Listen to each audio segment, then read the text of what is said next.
दोस्तों, टेंस्यूरा volume 23 chapter 2 का यह आखिरी हिस्सा उस मोड़ पर आ चुका है जहां कहानी सिर्फ बैटल नहीं रहती बल्कि डेस्टिनी और एग्जिस्टेंस की टक्कर बन जाती है। आज हम देखेंगे लूमिनस वैलेंटाइन और ट्वाइलाइट वैलेंटाइन के बीच एक ऐसी घमासान फाइट जहां क्रिएशन और इमिटेशन आमने सामने खड़े हो जाते हैं। वहीं दूसरी तरफ मिलिम नावा बनाम इवलाजे की बैटल उस लेवल पर पहुंच जाती है जहां एक छोटी सी गलती पूरी दुनिया को तबाह कर सकती है। सीक्रेट्स रिवील होंगे, पास्ट की मेमोरीज वापस आएंगी, अल्टीमेट स्किल्स इवॉल्व होंगी और ये तय होगा कि असली गॉड कौन है और नकली कौन। तो तैयार हो जाओ, क्योंकि ये सिर्फ एक चैप्टर नहीं, ये टेंस्यूरा की सबसे डेंजरस टर्निंग पॉइंट है। रूमिनास हवा में पूरी डिटर्मिनेशन के साथ उड़ती डीएच रही थी और उसके चेहरे पर थकान का कोई नामो निशान नहीं था। बार बार सैंक्चुअरी रेजरेक्शन को एक्टिवेट करना एक ऐसा काम था जिसे देखकर कोई भी उसकी सैनिटी पर शक कर सकता था अगर वह अपने ट्रू सेल्फ में होता। रूमिनास उन लोगों के ब्रेन्स का इस्तेमाल कर रही थी जो उस पर बिलीव करते थे ताकि कैलकुलेशंस को डिस्ट्रीब्यूट किया जा सके, लेकिन असल में वह सारे रिजल्ट्स को खुद में कॉन्सेंट्रेट कर रही थी, जिससे उस पर अनइमेजिनेबल स्ट्रेन पर डीडीडीएच रहा था। यह बैटलफील्ड एक सैंक्चुअरी में बदल चुका था जिससे सभी मैजिक के इफेक्ट्स मैक्सिमाइज हो रहे थे। रूमिनास भी इसे बिना किसी कॉम्पेंसेशन के नहीं कर सकती थी, लेकिन उसे पता था कि अगर उन्होंने ऐसा नहीं किया तो वे हार जाएंगे। किसी को भी पता चले बिना रूमिनास बैटलफील्ड पर डीडीडीएच रहे हीरोज को सपोर्ट कर रही थी और इतना दर्द छुपा रही थी कि सेल्फ सैक्रिफाइस शब्द भी छोटा लग रहा था। इसके अलावा रूमिनास बैटलफील्ड को ऑब्जर्व भी कर रही थी ताकि अगर कोई एरिया कोलैप्स हो तो वह तुरंत सपोर्ट दे सके। इसीलिए उन्हें समझ आ गया था कि सिचुएशन अच्छी नहीं है। तीन तरफ से हो रही बैटल और भी केओटिक हो गई थी क्योंकि इवालाजे के सर्वेंट्स अब ह्यूमनाइज्ड हो चुके थे।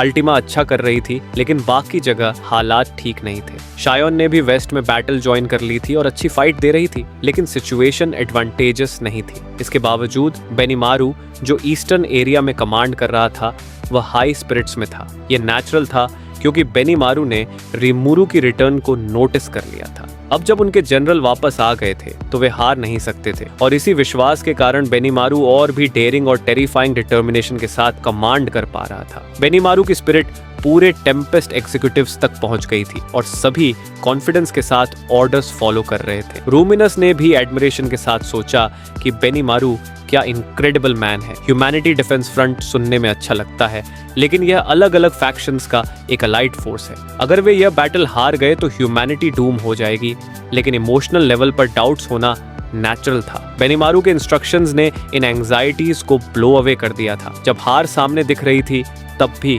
उसने वॉरियर्स को गाइड किया। वॉरियर्स ने अभी तक हिम्मत नहीं हारी थी क्योंकि टेम्पेस्ट से रीइंफोर्समेंट्स आ गए थे। रूमिनास ने बेनीमारू की अचीवमेंट को रिकॉग्नाइज किया और सीक्रेटली ग्रेटफुल थी, लेकिन तभी एक एब्सोल्यूट टेरर पैदा हुआ जिसे स्ट्रैटेजी या टैक्टिक्स से नहीं रोका जा सकता था।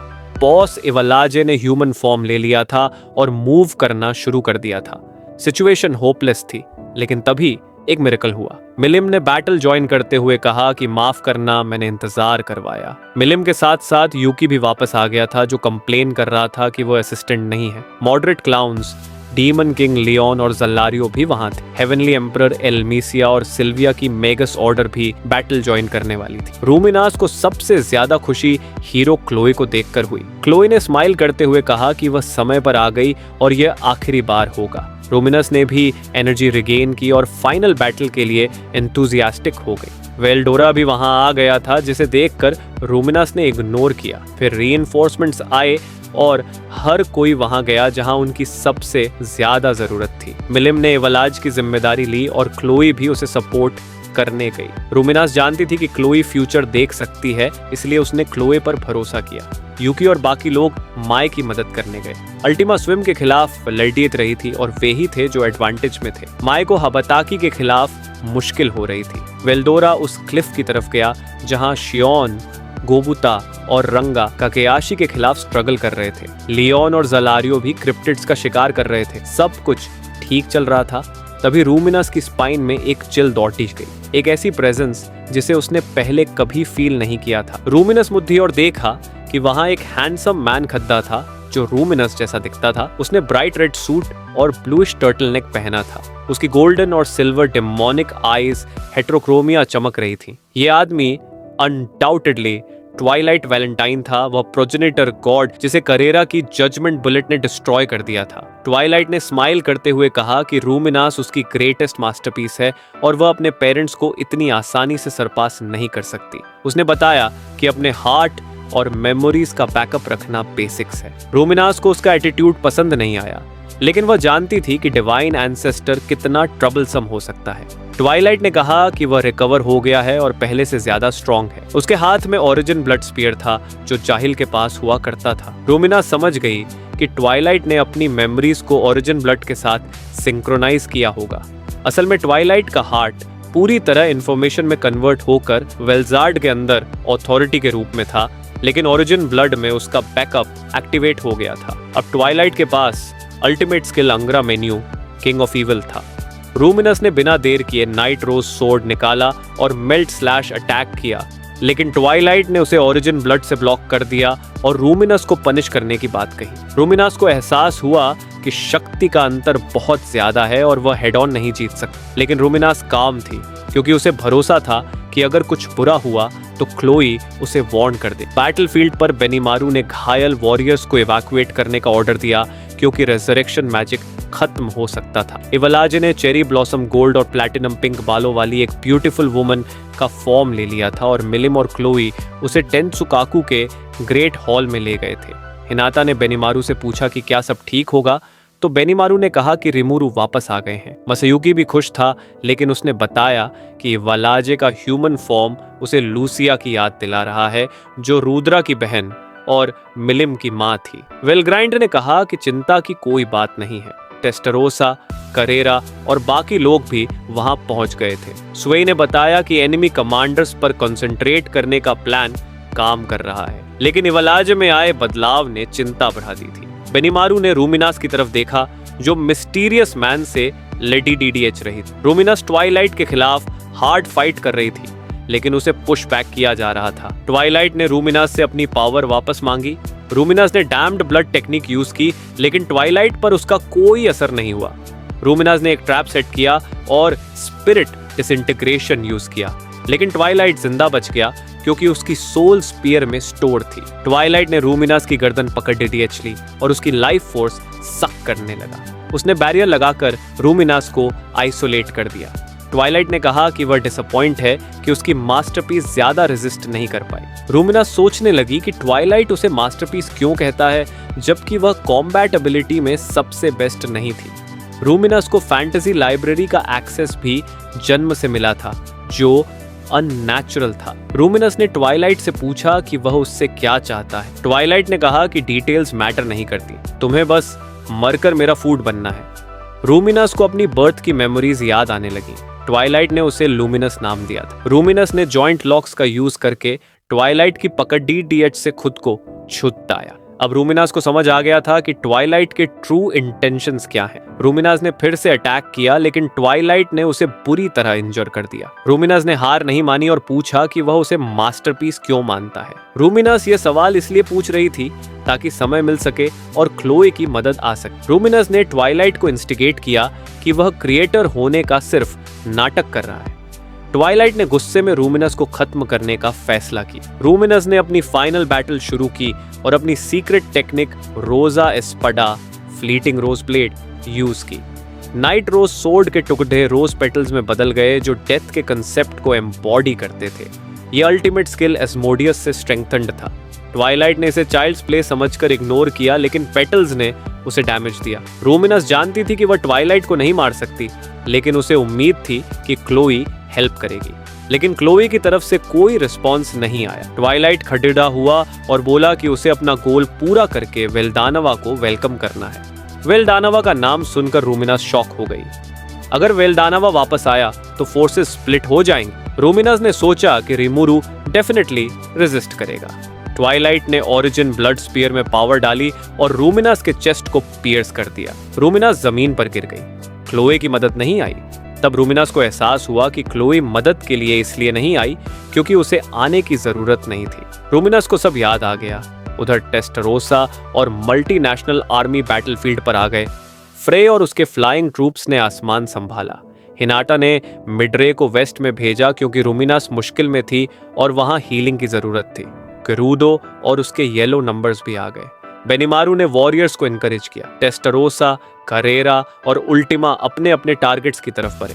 मिजारी ने रूमिनास की जगह सैंक्चुअरी मैजिक को संभाल लिया और रेन ने रूमिनास को सपोर्ट करने का फैसला किया। वापस रूमिनास की तरफ ट्वाइलाइट ने देखा कि origin blood spear rose petals में बदलकर रूमिनास के चेस्ट में अब्सॉर्ब हो गया। रूमिनास की आंखें खुली और वह बदल चुकी थी। उसकी हाइट थोड़ी बढ़ गई थी और आईज का कलर केओटिक हो गया था। रूमिनास ने बताया कि एक्सपेरिमेंट सक्सेस रहा और उसे सब याद आ गया। उसने ट्वाइलाइट को समझाया कि पर्सनालिटी और मेमोरीज सोल का हिस्सा होती है। रूमिनास ने बताया कि इमॉर्टैलिटी का मतलब मेमोरीज और पर्सनालिटी को मेंटेन करना है। उसने बताया कि ट्रू ड्रैगन्स की रेजरेक्शन में फ्लॉज हैं। रूमिनास ने रिवील किया कि ट्वाइलाइट इनकम्प्लीट है। रूमिनास ने बताया कि उसने ट्वाइलाइट की पर्सनालिटी को इमिटेट किया था और अब ओरिजिन ब्लड से मेमोरीज वापस आने के बाद वह असली रूमिनस ट्वाइलाइट वैलेंटाइन बन गई है। ट्वाइलाइट असल में वह बॉडी थी जिसने अपनी ओरिजिनल पर्सनालिटी खो दी थी और मेमोरीज भी लूज कर दी थी। रूमिनास ने डिक्लेयर किया कि ट्वाइलाइट फेक है। ट्वाइलाइट गुस्से में आ गया और उसने इटर्नल ट्वाइलाइट अटैक यूज किया, लेकिन रूमिनास ने उसे आसानी से कैंसिल कर दिया। रूमिनास ने बताया कि उसकी मेमोरीज वापस आने के साथ उसकी अल्टीमेट स्किल आस्मोडियस अब king of good light Ahura Mazda में इवॉल्व हो गई है, जो आंग्रा मेन्यू का काउंटरपार्ट है। रूमिनास ने ट्वाइलाइट के सारे इविल डीड्स को याद किया और उसे खत्म करने का फैसला किया। रूमिनास ने वेल्दनावा द्वारा दी गई सोर्ड धर्मा को समन किया। ट्वाइलाइट डर गया। रूमिनास ने अपनी strongest secret technique memory and requiem use की और ट्वाइलाइट को डस्ट में बदल दिया। ट्वाइलाइट मरते वक्त समझ गया कि रूमिनास सही थी। रेन और मिजरी ने रूमिनास की तारीफ की। रेन ने पूछा कि क्या वह वही रूमिनास है जिसे वह जानती है, तो रूमिनास ने कंफर्म किया कि वह वही है। रूमिनास ने अब अहूरा मज़दा और आंग्रा मेन्यू दोनों को कंट्रोल कर लिया था। रूमिनास ने मिजारी से सैंक्चुअरी वापस लिया और सैंक्चुअरी रेजरेक्शन यूज करके बैटलफील्ड को हील किया। ईस्ट में हिनाता और कलगुरियो लड्डी डीडीएच रहे थे और बेनिमारू हेल फ्लेयर यूज करके क्रिप्टिड्स को मार रहा था। टेस्टारोसा के ब्लैक नंबर्स भी वहां थे। साउथ में अल्टिमा और स्विम की फाइट क्लाइमैक्स पर थी। स्विम ह्यूमन फॉर्म में स्ट्रॉन्ग था लेकिन अनस्किल्ड था। अल्टिमा ने उसे टॉय किया और कर्स्ड पॉइजन इंजेक्ट कर दिया। स्विम की बॉडी पर ब्लैक स्पॉट्स आ गए और black death collapse limit and activate हो गया। स्विम की एनर्जी इम्प्लोड हो गई और अल्टिमा ने कोर ब्रेक यूज करके उसे नथिंगनेस में भेज दिया। वेस्ट में शियोन, गोबुता और रंगा ककेयाशी के खिलाफ स्ट्रगल कर रहे थे। ककेयाशी ह्यूमन फॉर्म में बहुत फास्ट और स्ट्रॉन्ग था। वेल्डोरा वहां आया और ककेयाशी से लड्डी अचने लगा। शियोन गुस्सा हो गई कि वेल्डोरा ने उसकी प्रे चुरा ली। वेल्डोरा ने ककेयाशी को ऑब्जर्व किया और फिर अपनी नई technique converging storm fang use की। ककेयाशी को वेल्डोरा की हिडन स्ट्रेंथ का अंदाजा नहीं था और वह डर गया। वेल्डोरा के पंच ने ककेयाशी को भारी डैमेज दिया। नॉर्थ में यूकी माई और बाकी लोग हाबताकी के खिलाफ थे। हाबताकी ह्यूमन फॉर्म में इंटेलिजेंट हो गया था और टेलीपोर्टेशन यूज कर रहा था। यूकी ने प्लान बनाया और हाबताकी के अंदर बॉम्ब्स टेलीपोर्ट किए, लेकिन हाबताकी रिकवर हो गया। हाबताकी ने एक ब्लाइंडिंग फ्लैश अटैक किया जिससे टेरेन डेजर्ट में बदल गया। यूकी और बाकी लोग बच गए, लेकिन उनका अटैक फेल हो गया। तभी करेरा वहां आई। करेरा ने यूकी को ऑर्डर दिया कि वह हाबताकी को उसके पास लाए। करेरा ने अजेरा को बुलाया जो सोर्ड फॉर्म में ट्रांसफॉर्म हो गया। करेरा ने अपनी सारी एनर्जी एक स्ट्राइक में लगा दी और डिफेंसलेस खड़ी डीडी हो गई।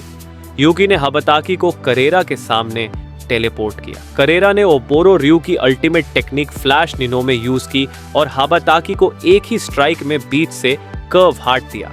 हाबताकी मारा गया। गजेल और बाकी लोग करेरा की इस क्रेजी टेक्निक को देखकर इम्प्रेस और शॉक थे। अब सिर्फ इवलाजे बचा था।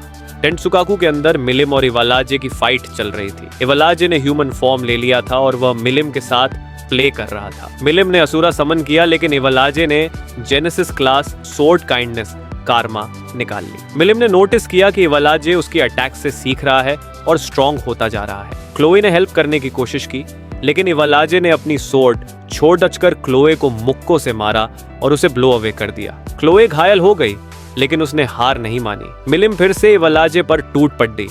बाहर बेनिमारू और बाकी सब समझ गए थे कि मिलिम हार रही है और इवलाजे बहुत स्ट्रॉन्ग है।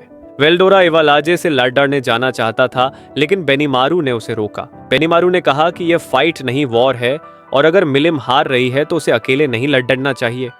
उन्होंने डिसाइड किया कि वे सब मिलकर मिलिम को रेस्क्यू करेंगे और इवालाजे को हराएंगे। टेस्टारोसा, हिनाता, वेलग्रिंड और रूमिनस ने भी अग्री किया। इस तरह इवालाजे को कैप्चर करने का बैटल शुरू होने वाला था।